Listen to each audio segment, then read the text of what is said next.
image on? Yes.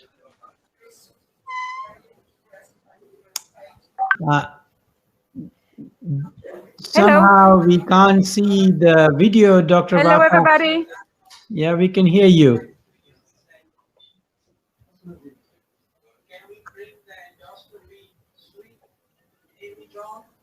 Yes, endoscopy, Elias.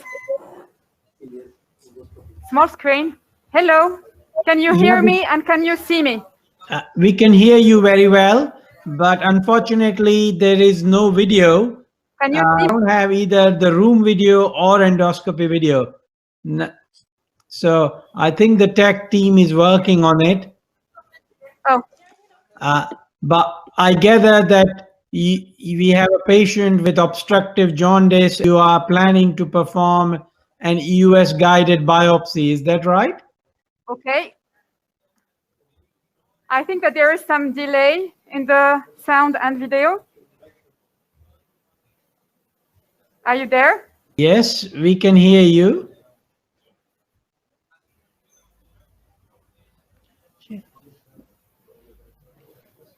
Hello, I can't hear you. Yeah. I think the tech team can pick up if there is a technical issue. Should we be moving to another center and come back to Dr. Wafaa when we have the link? No, we will, Dr. Hello? Bandari, we will there? with Ali. Yes, Wafaa, we listen to you, Wafaa, but still the pictures of the scope is not coming. So I think we will waiting for you to fix the picture. Your sound is very good, but yes, now it's okay. Now it's okay. It's okay now. Hello. The picture is yes, we hear you. You can start. I can hear you, and I can see you actually. Good. Okay, you can start. Very good. Do you have all the images I'm sending you? Yes. Can we start then?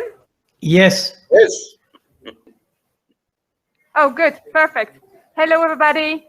On behalf of all the team that is around me, and I'm naming Khawla for anesthesiology, Fatima and Nawal for nurses, endoscopy, Zakia in disinfection, and all the medical team around, and the AV team, especially AV team. Thank you very much for the invitation. We are very much honored to be here today with you.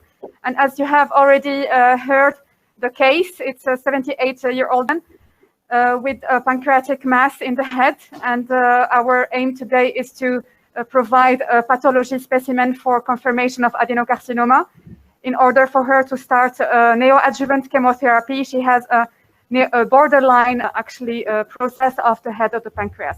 We have already started the EUS, so I will just first of all show you the landmarks and show you the mass, and then I'll talk about the EUS, FNA, and FNB, and what we have to control and what we have to set before and during and after.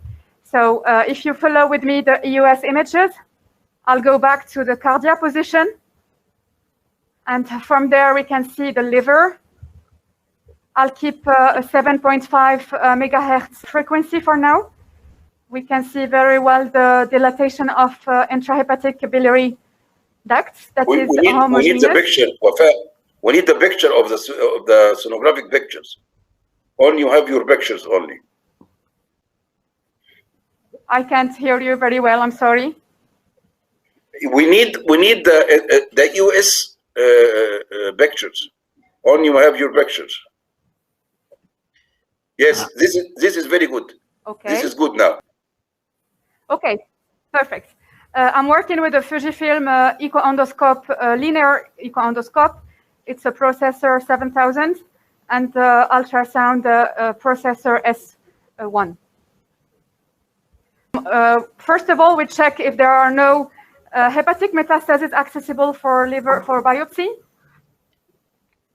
And we can see from here already that the portal vein is perfectly visible and there is no thrombosis there. We can see behind the portal vein, the CBD, that is very much dilated. I will do all the measurements meanwhile during the procedure. We have already measured it, and it was almost 20 millimeters. Here it's 19. And from there, we will check the rest of the portal system.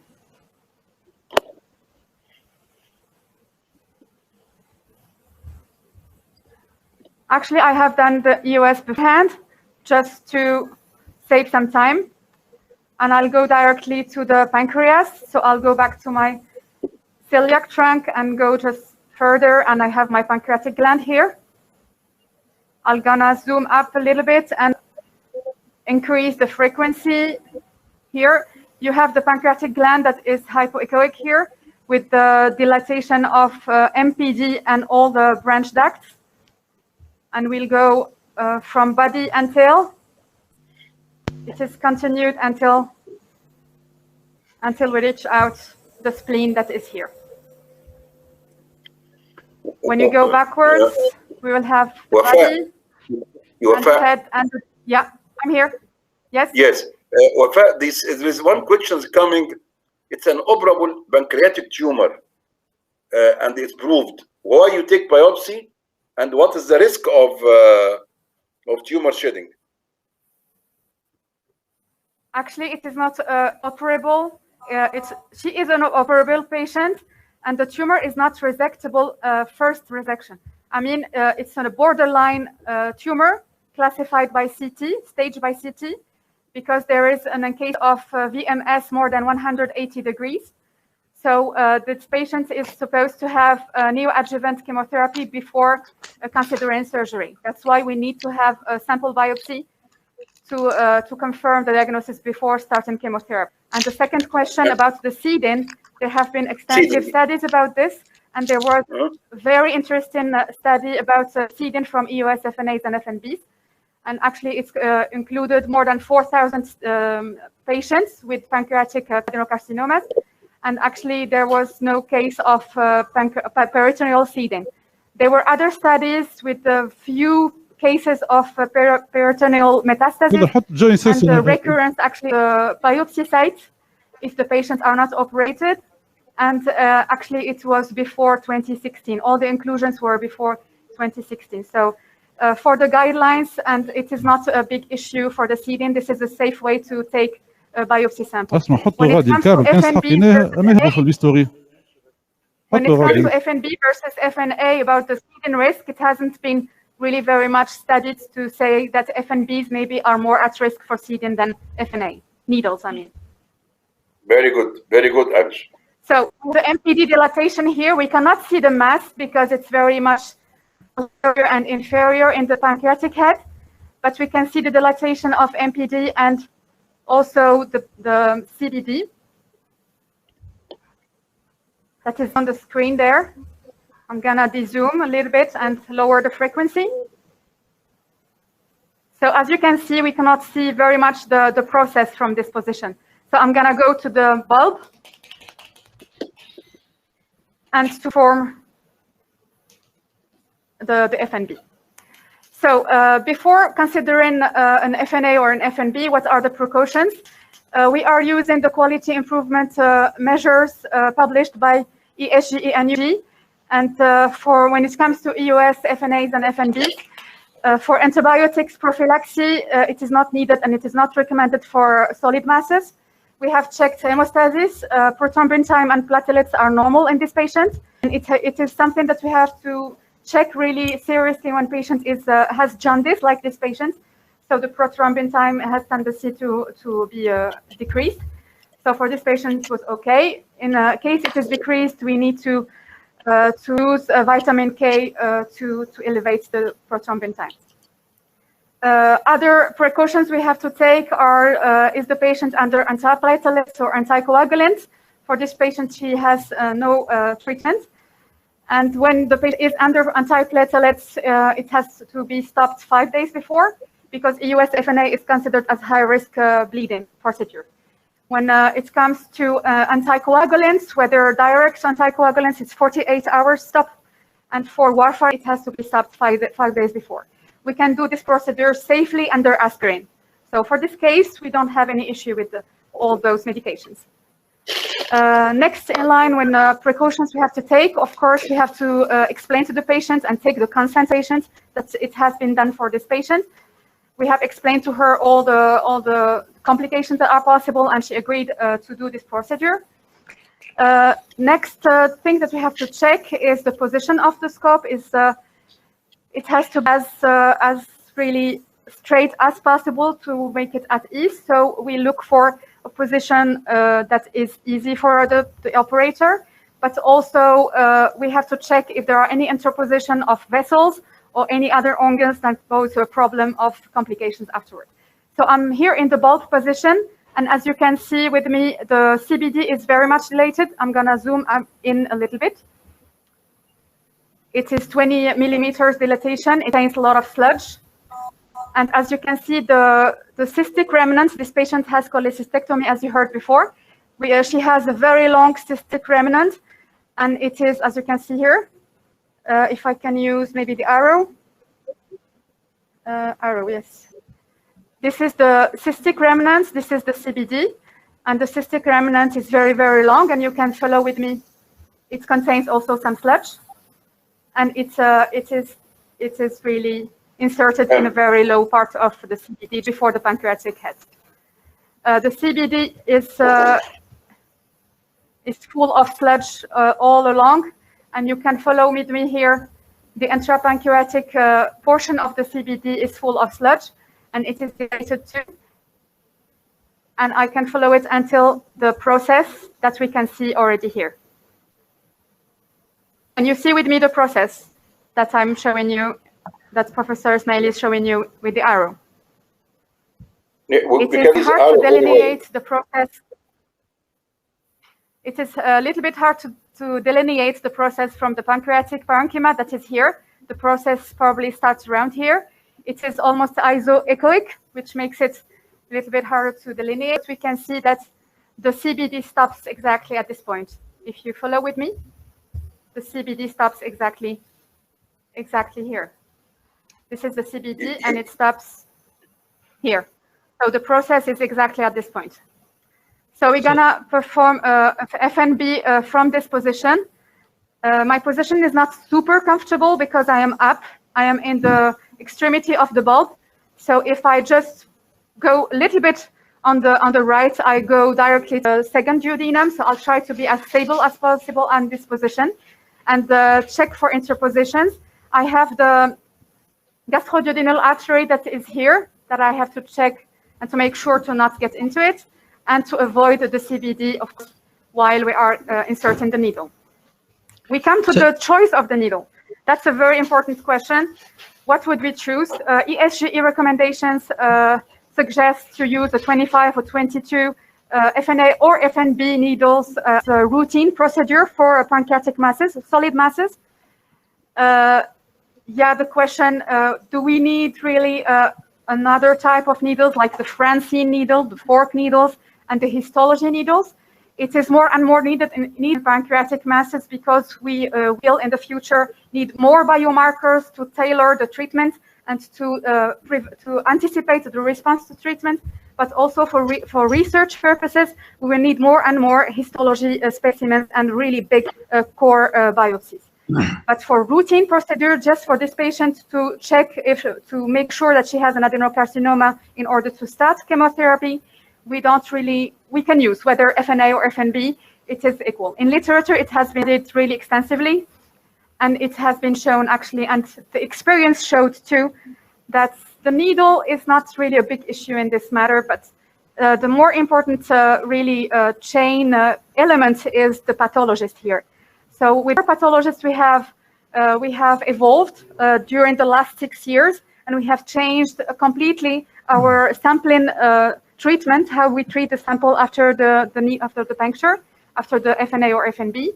And lately, we are using more formalin in conic tubes that have shown actually that it is a better solution for our pathologists. And we have diagnostic accuracy of more than 85% for pancreatic masses that are suspected of being adenocarcinomas. So we are very happy with our results. Dr. Wafaa, could I ask you, is FNB a routine now? There is no role for FNA. Is FNA gone? If I heard well, the question was, is there no room for FNA? Yes. Of course, yes. It is equal, actually, according to recommendation and to study. FNA, FNB, it is according to the operator. FNB hasn't really increased that much the diagnostic accuracy. FNBs are definitely superior to FNA needles in terms of histological specimen. Yes, FNA are really needed to have a big, actually, core biopsy for histological purposes. But in terms of diagnostic accuracy, in terms of pancreatic processes, malignant processors, it has been equivalent for FNA and FNB. So and we are what complication rate? Is there a difference in the complication rate between FNA and FNB? Is there a difference in the cost of the needles? I'm just wondering, will there be a complete switch over to FNB? The cost is no different, tissue is better, and complication rate is low. Could you summarize that? I haven't heard all the question, but if I catch cost, in terms of cost, I completely agree. If I have two needles, and I know that those two needles have the same diagnostic accuracy for this patient, for example, I would definitely go for the cheapest one, and that has the same diagnostic accuracy as the little bit active one. But in our routine exams, we use usually FNA 20 gauge FNA, and we have really good diagnostic accuracy with this. Of course, after having evolved with our pathologists to be able to well actually treat the sample roots. So we will use FNB. This is a choice that we have made today for this patient, and we will show you the needle that we are going to use. Please. Excellent. To the camera. It's a Boston Scientific needle 22 gauge. It is a very specific and very unique needle because it has this tripod at the end. It's a Francine type. It is supposed to have more histology than the regular needles. And it is safe in terms of complications compared to FNA needles, and has a section syringe in it. And it is all the other needles. It has a sheet and a needle inside. So we'll show you. We'll open it and show it to you right away. Please while we are showing you, please, can you have the camera on? You can see the needle because we don't see the needle during the camera. You can put the camera on the needle. Only we have a sonographic. Only we have the sonographic. Yes, we will show you the tip of the needle. Meanwhile, I'm just mentioning quickly on the technique that we usually use. According to recommendations to guidelines. We need the camera on you. We need the camera on you and on the needle. Yes, it is. The cameraman. Yes. It is ongoing. It is ongoing. Meanwhile, I'm commenting quickly on the technique. So what are we going to use as a technique? Is it a suction? Is it a 10 milliliter, 20 milliliter? Is it no suction? Is it slow pull? Is it wet suction? Actually, after experience and with our pathologist, we have concluded that slow pull is better in our experience than suction because the sample is less, there is less blood in the sample. Can you see the tip now? No. We like to see the camera or to see the tip. It is very thin, so it's hard actually to zoom on it. It is a tripod needle with the three very sharp needles at the end. It's like a crown with 3 needles. And it has a stylet as all the needles. It's not actually easy to zoom on it and to show it really clearly. We cannot see except the sonographic pictures, and it is fixed. It's not moving. Right. It's super thin, so it's very hard to show you how it is made. Yes. Maybe we can show you a picture later on. So it is an entire Boston needle. And as I was saying, we use the wet technique, meaning that we hydrate the sheet and the needle first with saline, That makes it really easier for the sample to glide and glide inside the channel. And we usually use a slow pull technique. We don't use suction anymore. And because we have noticed in our technique that there is more blood in the suction samples than with the slow pull. And afterwards, we have stopped actually smearing the samples. We have stopped smears. We put all our samples in liquid. Usually it's cetolite or formalin. Thank you, Dr. Wafaa. Thank you very much. That was very good, very quick, a whistle-through tour of how you do this. Unfortunately, the images dropped in between, but we got the gist of how you do this, and very sleekly performed. Thanks a lot. Unfortunately, we run out of